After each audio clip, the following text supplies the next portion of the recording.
संसद का घेराव करेंगे और देशव्यापी आंदोलन करेंगे। वापस तो लेना ही होगा।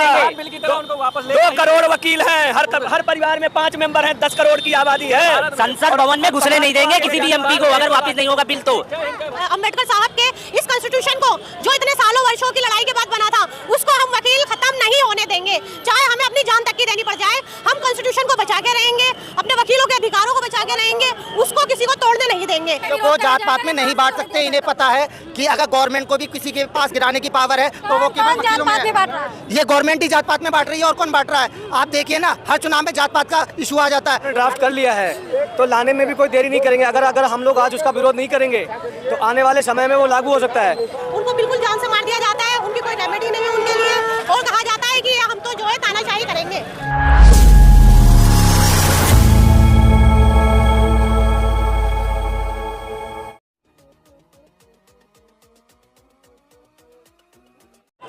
केंद्र सरकार एक बिल ला रही है जिसमें विरोध करने के अधिकार को भी काटने खत्म करने का काम कर रही है। वकीलों के पर कतरने का काम किया जा रहा है, जो हमारा एक भारतीय नागरिक का जो एक संवैधानिक अधिकार है कि हम किसी भी व्यवस्था के खिलाफ, अगर वो गलत जाती है व्यवस्था किसी समाज के प्रति या वकीलों के खिलाफ या अन्य वर्ग के खिलाफ, तो हम अपनी आवाज़ आंदोलन के रूप में, विरोध के रूप में दर्ज कराएं, तो उसको भी काटने का काम कर रही है। संवैधानिक अधिकार को खत्म करने का प्रयास कर रही है। और निश्चित तौर पर इतिहास गवाह है, वकीलों के खिलाफ जो व्यवस्थाएं, जिन व्यवस्थाओं ने गलत काम करने का प्रयास किया है या उनको पीछे ढकेलने का काम किया, निश्चित तौर पे वह व्यवस्था खत्म हो गई है, हो जाती हैं। और यह भी चैलेंज के साथ करता हूं, अगर इस आंदोलन से 1-2 दिन के अंदर केंद्र सरकार इस काले बिल को वापस नहीं लेती है तो निश्चित तौर पे देशव्यापी आंदोलन होगा और हम संसद का भी घेराव करेंगे। अभी तो ये अंगड़ाई है, आगे बड़ी लड़ाई है। ये तो अभी छोटा प्रोटेस्ट है, शांतिपूर्वक हम लोग चाहते हैं कि सरकार हमारी मांगों को मान ले, हमारी जायज मांगों को मांग ले, जो हमारा संवैधानिक अधिकार है। हम अपने संवैधानिक अधिकार को मांग रहे हैं, न कि हम कुछ ऐसा कर रहे हैं कि जो संवैधानिक हो। तो संवैधानिक अधिकार हर नागरिक का है। उसी तरह से हम वकील होने के नाते, जो वकील समाज के हित के लिए, आज़ादी की लड़ाई से लेकर के आज तक समाज के हित के लिए जितनी भी बड़ी लड़ाइयाँ होती हैं, जो भी काम होता है, आगे बढ़ चढ़ करके हिस्सा लेता है। आज उसी वकील समाज को कुचलने का काम किया जा रहा है, उसी को दबाने का प्रयास किया जा रहा है। सर, जब वकील लोग सुरक्षित न रहेंगे तो आम जनता कैसे? यही तो बताना चाहता हूं कि जो समाज, जो अधिवक्तागण, जो वकील समाज, पूरे देश में समाज की सुरक्षा हो, देश की सुरक्षा हो, सरकारों से लेकर के और छोटी व्यवस्था तक आप आ जाइए, वकील हर जगह आपको फ्रंट पे खड़ा मिलेगा, फ्रंट पे लड़ाई में मिलेगा समाज के हित के लिए। आज उसी को कुचलने का प्रयास किया जा रहा है। यानी कि ये जो व्यवस्था चल रही है, अगर यह व्यवस्था अपने मंसूबों में कामयाब होती है तो निश्चित तौर पे तानाशाही की ओर बढ़ी जा रही है सरकारें। तो तानाशाही के खिलाफ हमेशा वकीलों ने अपनी आवाज़ बुलंद की है और आज भी अपनी आवाज़ बुलंद कर रहे हैं। निश्चित तौर पे इसको वापस लेना ही होगा, इसके सिवा कोई रास्ता नहीं है। अगर नहीं ले रहे हैं वापस तो फिर क्या करेंगे? संसद का घेराव करेंगे और देशव्यापी आंदोलन करेंगे। वापस तो लेना ही होगा। 2 करोड़ वकील हैं, हर परिवार में 5 मेंबर हैं, 10 करोड़ की आबादी है। संसद भवन में घुसने नहीं देंगे किसी भी एमपी को अगर वापस नहीं होगा बिल तो। एक भी सांसद को कुछ देना नहीं चाहती है। आज तक सेंट्रल गवर्नमेंट ने वकीलों के फेवर में कुछ नहीं किया है, ना ही उनको कोई मेडिकल स्कीम दी है। दिल्ली सरकार ने दी थी, अब वो भी बंद हो जाएगी। बाकी आगे जो सेंट्रल गवर्नमेंट है वकीलों को दे क्या रही है? अगर आप दे नहीं सकते तो आपको लेने का, छीनने का भी कोई अधिकार नहीं है हमसे कुछ भी। मोदी जी की सरकार चल रही है, तो बीजेपी की सरकार चल रही है, तो कुछ भी कर सकते हैं। कुछ भी कर सकते हैं। तानाशाही तो उन्हीं की है ना, तानाशाही कर रहे हैं वो।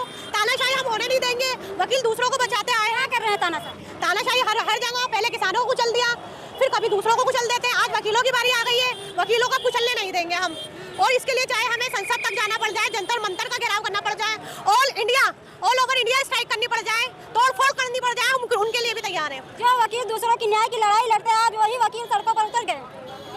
ऐसा है संविधान में जो हमें अधिकार दिए गए हैं, मूल अधिकार दिए गए हैं कि हम अपनी बात कह सकें। अगर जजीज के साथ हमारे कोई मामला हो जाता है या क्लाइंट के साथ मामला हो जाता है तो हम अपनी स्ट्राइक कर सकते हैं। इन्होंने हमारा स्ट्राइक का अधिकार ही छीन लिया।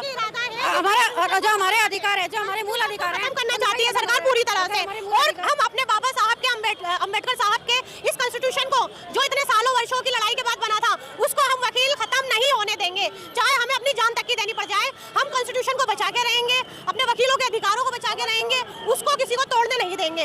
ये वो जात नहीं है जो कुचल दी जा सके, ये कुचली नहीं जा सकती। वकील ऐसी जात है जो कुचल नहीं सकते। कोई भी सरकारों को पूरा हिला देंगे और अब तो बीजेपी को हम खत्म करके ही रहेंगे। अगर सरकार ने हमसे बगावत करी तो हम लोग सरकार के खिलाफ बगावत बन के उतरेंगे, पूरी बगावत करेंगे और सरकार को उखाड़ के फेंक देंगे। नया संविधान लागू हो रहा है, कोई नया संविधान नहीं लागू हो सकता। सरकार को कोई राइट नहीं है नया संविधान लागू करने की। ये सिर्फ अपने नाम जो है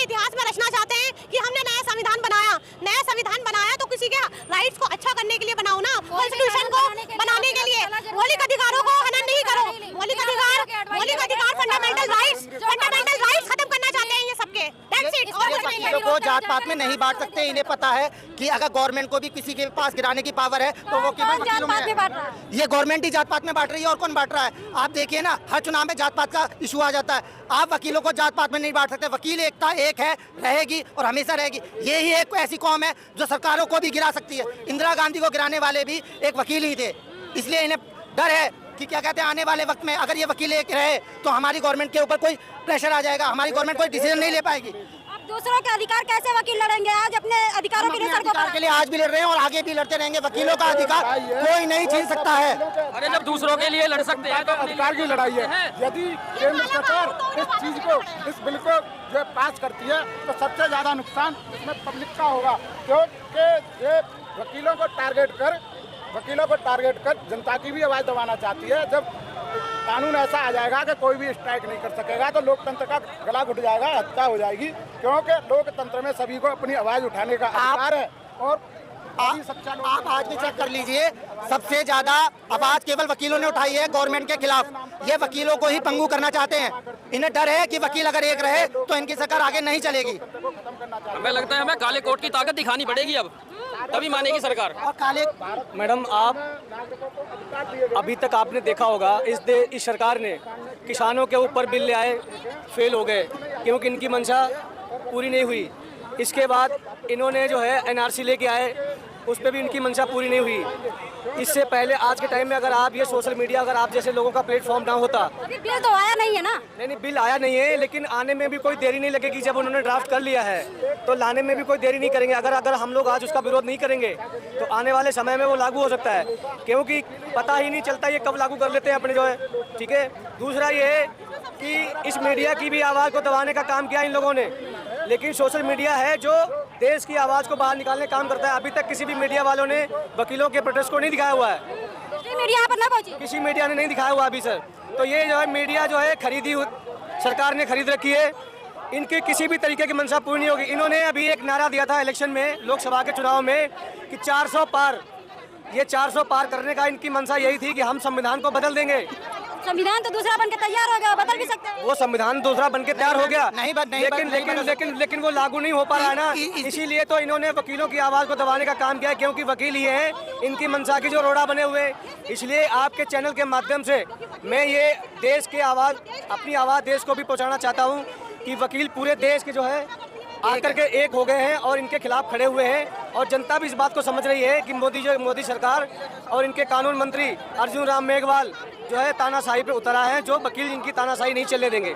इस देश के केवल 3 स्तंभ है, न्यायपालिका, मीडिया और संविधान। अगर न्यायपालिका को आप कमजोर कर दोगे तो कहीं ना कहीं मीडिया को भी कमजोर ही करेंगे। हम इतने जबरदस्त कुचलेंगे कि सरकार कभी भी वकीलों के खिलाफ कोई भी गलत कानून पास करने से पहले 1000 बार सोचेगी कि वकीलों के खिलाफ कोई भी ऐसा कानून ना बनाए, क्योंकि वकील बुद्धिजीवी वर्ग है। वो कोई जाहिल, कोई ऐसा इंसान नहीं है जो आपके खिलाफ कोई आवाज ना उठा सके, जिसको कानून की परख ना हो। कम से कम वकीलों के खिलाफ तो ऐसा मत करिए। आप आम जनता के साथ तो कर ही रहा हो। किसानों को तो रोन रहे हैं, हजारों लाखों लोगों को मारते हैं, उनको बिल्कुल जान से मार दिया जाता है, उनकी कोई रेमेडी नहीं है उनके लिए। और कहा जाता है कि हम तो जो है तानाशाही करेंगे, और अब वो खुलेआम कह रही है सरकार कि हम तो तानाशाही करेंगे। और अब हमारा पूरा बहुमत से है हम, और हमारा काम ही तानाशाही करना है। जो सरकार अपने मुंह से ये कहे कि हम ताना चाहें, वो तो कहाँ तक जा सकती है ये आप लोग सोच ही सकते हैं। लेकिन हम सरकार को तानाशाही नहीं करने देंगे। हम इस सरकार को कुचल के रहेंगे, हम इस सरकार को जड़ से उखाड़ के रहेंगे, बीजेपी को